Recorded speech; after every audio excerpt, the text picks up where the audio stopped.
We're going to do a little experiment here with Yupo paper and alcohol ink.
Hello, we are back. Remember when I painted two of these with the alcohol ink, these two landscapes? Well, one of them, I used a wood burning tool and went along the mountain, top of the mountain ridge. And then I took a Sharpie and I went along the top of the mountain ridge with the Sharpie in black. So a wood burning tool, this one is, it's really, I don't know, it doesn't have like a medium or an in-between. It's like on and it's hot. So I'm just gonna go along the mountain ridge, the top of the mountain.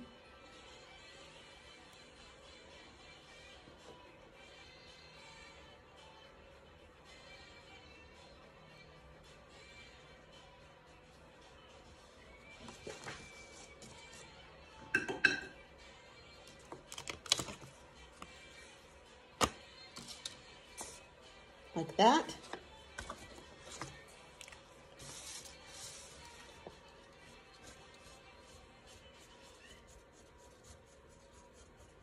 You know, when I paint, I don't talk. I had a friend over.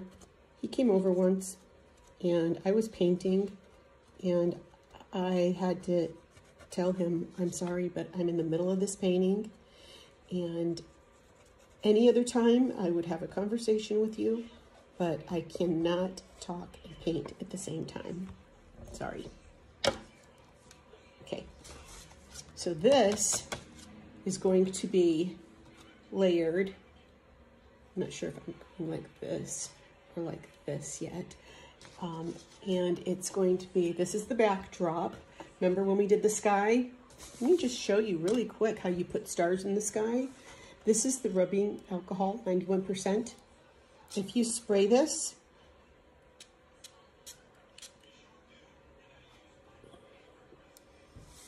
I don't know if you could, yeah, you could see it. Okay. We'll be back.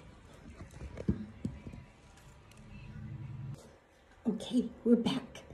So I have this foamy stuff. It's about a 1/16 of an inch thickness. If you want to buy those foam craft pads at the craft store, you can use those. You could, you know, just cut it up, whatever shape you want. So I put some on the back of this one, and it's going to give it dimension.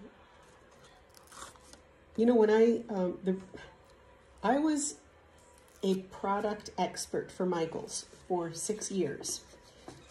I'm going to put this one right here. So I needed to learn how to use everything they had on the shelves and then teach it to the public at huge events, family events. So that's where my knowledge comes from here. All right, I'm going to put this one down. Okay.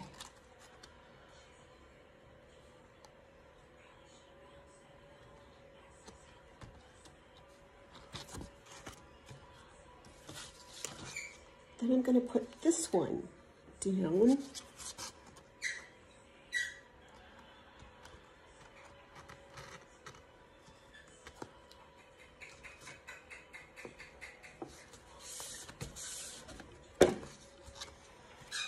And then I'm going to cut off the bottom of this here.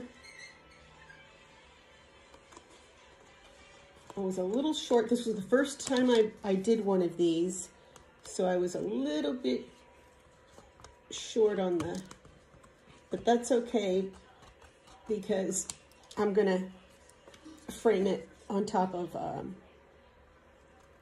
don't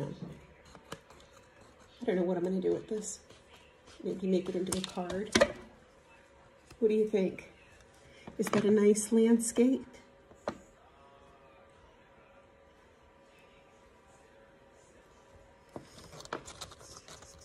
Here's where the top was cut on this one. And here is where the top was cut on this one.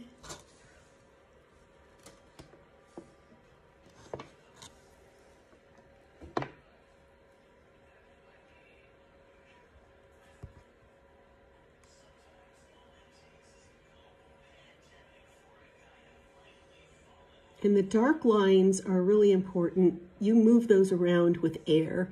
You could use a straw. If you're not getting any, you know, just keep adding more ink and experimenting. And you want, out of the two pieces, you want one to have different shapes than the other.